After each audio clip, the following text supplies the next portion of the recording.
Assalomu alaykum yurtdoshlar, hammasi sog' omonmi? Bugun shirinlik qilamiz. Sabzidan shirinlik qilamiz. Sabzimizni qirg'ichni mayda tarafidan o'tkazdirib olamiz.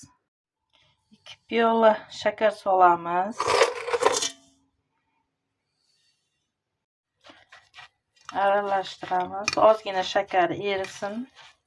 Oddiy sariyog', hammaning uyida bor bu sariyog'. O'shandan 100 gram qirg'ichdan chiqarib olamiz buni ham. Yog'imizni qirg'ichdan chiqarib oldik. Endi buni ham aralashtiramiz. 2 ta tuxumni chaqib oldim. Endi buni ham aralashtiraman. 1 qoshiqcha chayin soda solib, endi unni solamiz. Mana azizlar, xamirimiz tayyor bo'ldi. Kichkina zuvolachalar chiqyapman patnusga. Vilka yordamida ustini sal bosib chiqdim. Oddiy tuxumni boyaga olib qo'ygan sarig'ini surtib chiqamiz. Mana pishirig'imiz ham tayyor bo'ldi. Yoqimli ishtaha hammaga.